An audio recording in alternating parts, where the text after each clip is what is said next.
चिड़चिड़ करता है या गलत मार्ग पर चलता है। श्रंभेश्वर महादेव शंकर जी का एक नाम है, श्रंभेश्वर महादेव। तो जब कोई व्यक्ति चिड़चिड़ करता है, क्रोध करता है, गुस्सा करता है, तो महाराज शंकर भगवान का श्रंभेश्वर महादेव का नाम लेकर 31 बेलपत्र, जिस व्यक्ति को क्रोध आता है उस व्यक्ति का स्मरण कर कर आखा चावल मतलब सेगे चावल के साथ एक एक बेलपत्र 31 बेलपत्र कर कर शिव जी के शिवलिंग पर समर्पित करी जाती है, मात्र 10वीं की तिथि के लिए, केवल 10वीं, चाहे उजाला की हो चाहे अंधेरे की। कौन से महादेव का नाम लेना है? श्रंभेश्वर महादेव, शिव जी का एक और चीज है महाराज, छोटे छोटे बच्चे रहते हैं, कुछ कुछ बच्चों को माता जबरदस्ती के भोजन कराती है, खिलाती है, ठोकती, मारती, खिलाती है। कुछ कुछ बच्चे ऐसे रहते हैं वो कुछ खा ही नहीं पाते, मुख में दो और वॉमिटिंग कर देते हैं, उल्टी कर देते हैं। ऐसे बच्चों के लिए या जिस व्यक्ति को भोजन पचता नहीं हो और उधर में एसिडिटी रहती हो और जलन टाइप की होती हो, उसके लिए भी श्रंभेश्वर महादेव का स्मरण है। सुंदर व्याख्यान वर्णन किया है। श्रंभेश्वर महादेव के ठीक सामने अर्थात भगवान शंकर के किसी भी शिवलिंग के सामने एक तांबे के लोटे में जल रख लीजिए, तो जल के अंदर 3 बेलपत्र डाल दीजिए, एक पीपल का पत्ता डाल दीजिए महाराज, शमी के 11 पत्ते कलश को छुआकर शंकर भगवान के शिवलिंग पर श्रंभेश्वर महादेव के नाम से चढ़ा दीजिए। उस जल को उठाकर ले आइए, एक रात्रि तक घर के अंदर रखना है। उस जल को श्रंभेश्वर महादेव का नाम लेकर, जिस व्यक्ति को एसिडिटी होती हो या उधर खराब रहता हो या भोजन नहीं पचता हो या पेट से जुड़ी हुई प्रॉब्लम हो या बच्चों को भोजन कराते हैं और वो वोमिटिंग कर देते हो, ऐसे बच्चे को या भोजन नहीं भा रहा हो ऐसे व्यक्ति को उस जल को सवेरे दोपहर शाम 3 बार श्रंभेश्वर महादेव का नाम लेकर आचमन कराना प्रारंभ कर दो, पिलाना चालू कर दीजिए। 3 या 4 दिन पिलाओगे, अपने आप उधर में भी आनंद रहेगा, बच्चा भोजन करना भी प्रारंभ कर देगा। श्रंभेश्वर महादेव, विश्वास की पूर्णता में शिव तत्व की पूर्णता। सारे देवताओं पर नारियल को तोड़कर चढ़ाया जाता है, पर मेरे शंकर भगवान को नारियल तोड़कर नहीं पूर्ण चढ़ाया जाता है, क्योंकि विश्वास पूर्ण होना चाहिए। जैसे 5 स्थान पर लगाया गया चंदन व्यक्ति को बाधाओं से बचा लेता है, विपदाओं से बचा लेता है। जैसे पंचदेव का पूजन, शिव पंचायत का पूजन बाधाओं से बचा लेता है, विपदाओं से बचा लेता है। कई मंदिर ऐसे होते हैं जहां पर शिव पंचायत नहीं होती है, कई मंदिर ऐसे होते हैं जहां पर शिव पंचायत के देवता नहीं होते हैं। शिव पंचायत में सूर्य देव, भगवान नारायण, माँ जगत जननी, भगवान देवादिदेव महादेव, स्वयं भगवान श्री गणेश जी महाराज,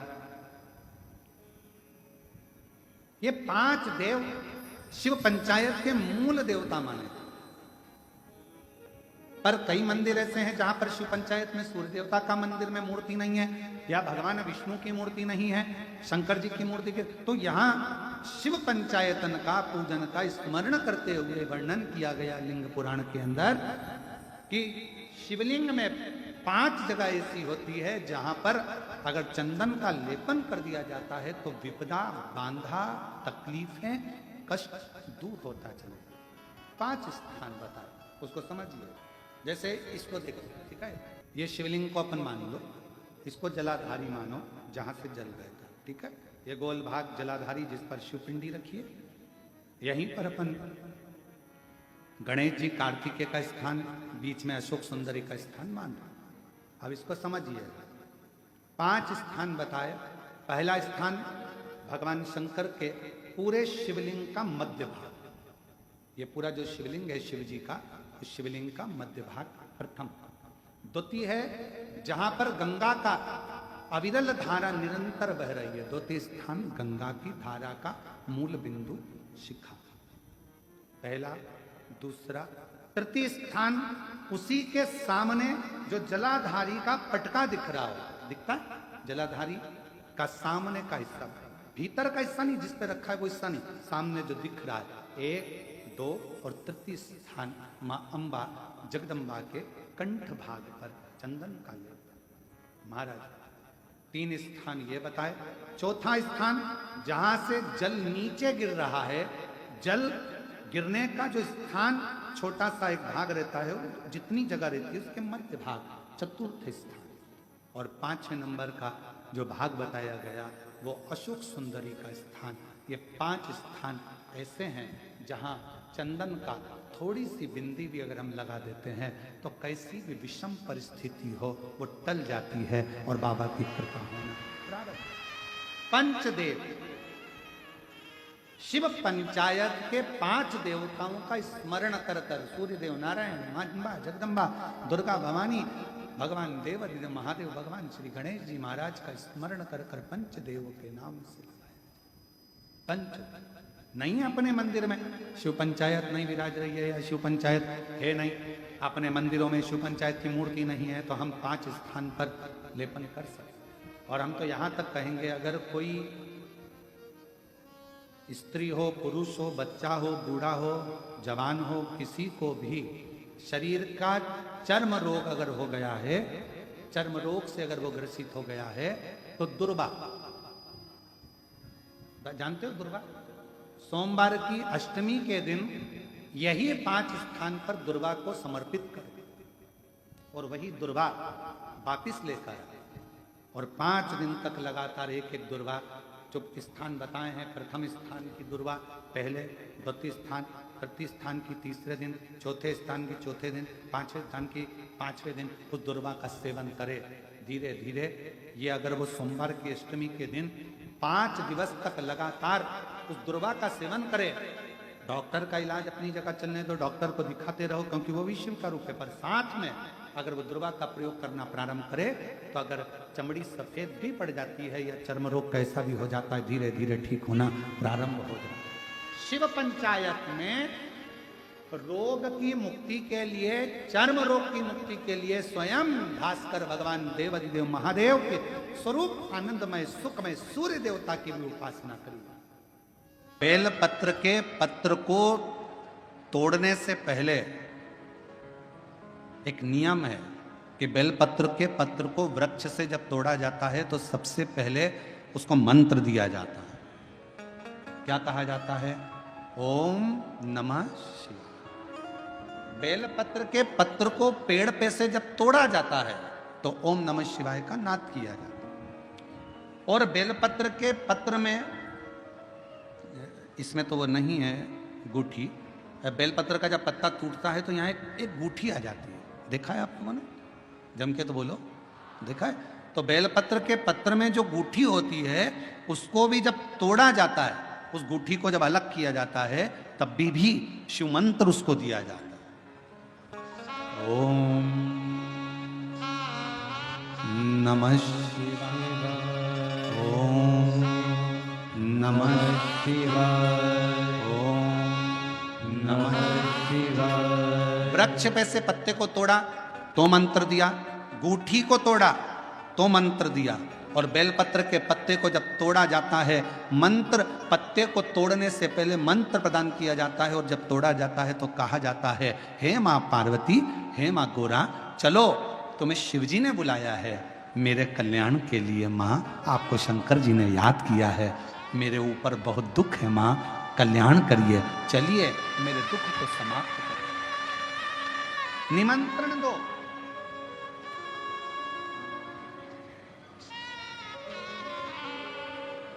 पहले नंबर पर क्या देना है बेलपत्र के पत्र को तोड़ने से पहले? जम के बोलो, मंत्र। दूसरे नंबर पर क्या देना है बेलपत्र के पत्र को चलने का? जम के बोलो, निमंत्रण। मां पार्वती जी से कहो, हे मां गोरा, हे मां पार्वती, हे मां चलिए, आपको शिव जी ने याद किया है। मां, हे मां पार्वती, हे मां गोरा, मेरे कल्याण के लिए, मेरे दुख को दूर करने के लिए, मेरी तकलीफों को हरने के लिए, हे माँ गोरा, मेरे कष्ट को समाप्त करने के लिए, माँ गोरा, मेरा भंडार भरने के लिए आपको शिव जी ने याद किया है, निमंत्रण दो। लेकर आए, फिर गूठी तोड़ी, फिर मंत्र दिया, ओम नमः शिवाय, नमः शिवाय, नमः शिवाय। अब गुरुजी ने पूछा कि तुमने मंत्र दिया? नहीं। तुमने निमंत्रण दिया? नहीं। तो फिर तुम्हें क्या हक है कि बेलपत्र का पत्र तोड़ो? शिव महापुराण की कथा तो कितनी बड़ी बात कहती है। बेल पत्र के पत्र को सीधे पेड़ में से तोड़ कर लेकर आना चाहिए। बेल पत्र की डंडी, कई माताओं की, कई भाइयों की आदत होती है, बड़ी सी डंडी होती है, उसको वहां से काट लिया, तोड़ लिया, पूरी की पूरी डंडी तोड़ कर लिया है, फिर घर पर आकर उसमें से पत्तियां तोड़ ली, जो डंडी थी उसको पटक दिया। ना ना ना, ये गलत है, ये गलत है।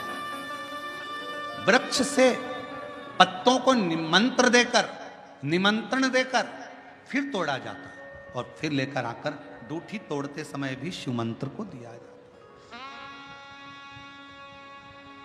कुछ नियम है बेलपत्र के भी, उसको धारण करना चाहिए। कुछ जैसे डॉक्टर की गोली खाने के भी नियम होते हैं। डॉक्टर साहब लिखते हैं कि सुबह ये गोली लेना, शाम को ये लेना, ये भोजन के पहले लेना, ये भोजन के बाद लेना, और सुनो इसको गर्म दूध से ले लेना, इसको पानी से ले लेना। अब मालूम पड़े तुमने सोचा कि मैं एक काम करती हूँ, कहाँ मेरा टाइम बर्बाद करूंगी, सुबह लो, शाम को लो, दोपहर में लो, तो तुमने सारी गोली एक साथ खा गई और फिर डॉक्टर के पास गई। डॉक्टर साहब मेरे को तो आराम ही नहीं लग रहा, मैंने 3 बार 15 दिन से गोली खा रही हूँ, 10 दिन से गोली खा रही हूँ। डॉक्टर साहब ने पूछा गोली खा रही हो तो क्या तुमने नियम धारण करा? हाँ। क्या क्या नियम धारण करा? सुबह की गोली सुबह खाई, भूखे पेट की भूखे पेट खाई, भोजन के बाद की भोजन के बाद खाई? नहीं नहीं नहीं, मेरे पास समय नहीं रहता, इसलिए सारी की सारी एक साथ खा गई। डॉक्टर ने कहा इसीलिए तो दवाई असर नहीं कर रही है। दवाई खाने का भी तरीका होता है। आवाज सेट नहीं है भाई। दवाई खाने का भी तरीका होता है। दवाई को खाने का भी एक तरीका है। उस दवाई को खाओगे, आनंद पाओगे, स्वस्थ हो जाओगे, रोग मुक्त हो जाएगा। तो दवाई के खाने का भी तरीका है। उसी तरह गुरु कह रहे हैं, संत ने कहा कि तुमने गलती करी, तुमने करी। पहले मंत्र दो, फिर से बोलो, पहले मंत्र, फिर निमंत्रण, फिर डूठी तोड़ते समय फिर मंत्र, फिर ओम नमः शिवाय, ओम नमः शिवाय, ओम नमः शिवाय। फिर मंत्र के बाद निमंत्रण दो। माँ पा, हे माँ गौरा, साथ में बोलो, हे माँ गौरा, हे माँ पार्वती, चलिए आपको देव अधिदेव महादेव बुला रहे हैं मेरे दुख को काटने के लिए, कष्ट को मिटाने के लिए, तकलीफों को मिटाने के लिए। माँ आपको शिव ने याद किया है। पत्र लेकर फिर शिव के पास चले। बहुत रोगी है, एक हाथ में दूध लो, एक हाथ में जल लो, 5 बेलपत्र दोनों में डाल लो और उस व्यक्ति का नाम लेकर, भले उसको ऑक्सीजन लग रही है, उसका नाम लेकर, गोत्र बोलकर, तुमरुका जी का नाम लेकर श्री शिवाय नमस्तुभ्यम बोलकर शंकर पर चढ़ा दीजिए। सुबह, दोपहर, शाम, प्रदोष काल में 3 बार दिन भर में चढ़ाओ। 3 दिन के अंदर उसको अंतर आना चालू हो जाएगा। 3 दिन।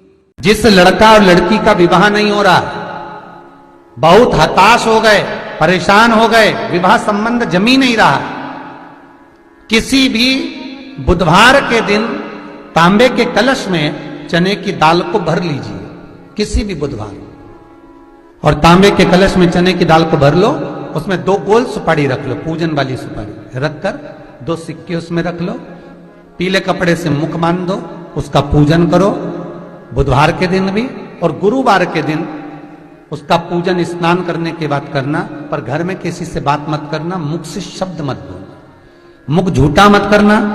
पूजन करने के बाद उल्टे हाथ पर कलश को रखकर सीधे हाथ से ढककर कोई ब्राह्मण के घर में जाकर साथ में किसी को ले जाओ, बिना बोले, बिना बात करे, बिना कहे, साथ जाकर ब्राह्मण का दरवाजा बजा दे, बात कर ले और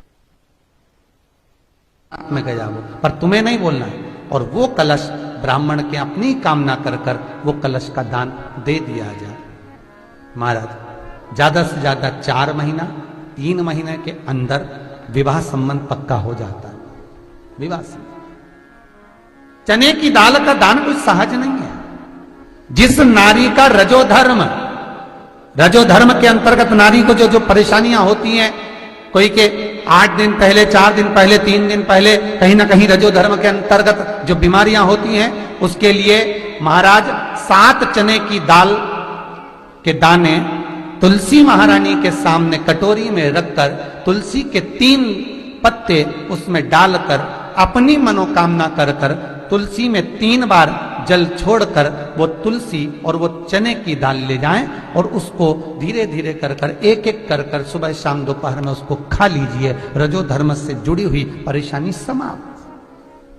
कोई सहज नहीं है महाराज। चने की दाल को स्वर्ण दान का भी भाव कहा गया। हमारे हिंदू धर्म में चने की दाल को स्वर्ण दान भी करते हैं।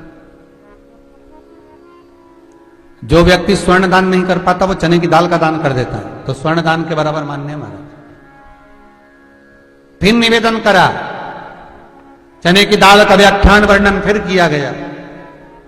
मान लो कोई प्लाट है, कोई प्रॉपर्टी है, कोई जमीन है, कोई जायदाद और नहीं बिक रही, बहुत परेशान हो गए, लाखों करोड़ों रुपए तुम्हारे डूब गए और ये प्रॉपर्टी बिके, तब तुम उबरो, तो उसके लिए चने की दाल को एक रात्रि पहले रविवार के दिन घर में गला लीजिए और उसको गलाकर दूसरे दिन उसमें थोड़ा सा चंदन मिलाकर पीस लीजिए।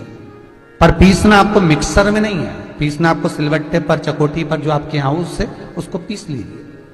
और पीसने के बाद उसमें थोड़ा सा दूध मिलाकर शिव मंदिर में जाकर शंकर भगवान के शिवलिंग का सोमवार के दिन लेपन करिए।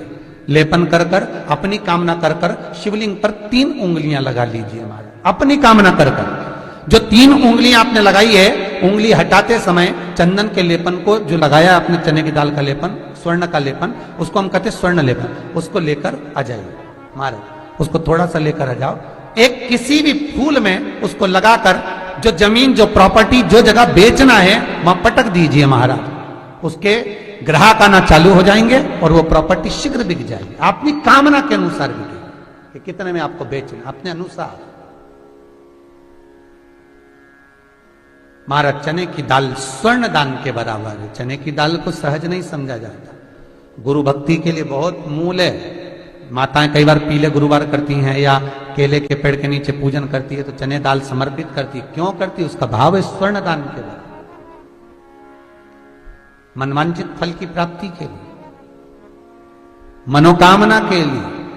जिस जमीन में फसल कम होती हो, जिस जमीन में प्रॉपर्टी के अंतर्गत कहीं लाभ नहीं मिल रहा हो, जो कई लोग वो जमीन की दलाली का काम करते हैं ना, जमीन बेचवाते हैं, खरीदवाते हैं और कोई लाभ ही नहीं मिल रहा, कई दिनों निकाल दिए, साल निकाल दिए, कोई लाभ नहीं हुआ, तो निवेदन है शंकर भगवान के मंदिर में शिवलिंग पर 108 चने के दाल समर्पित करो।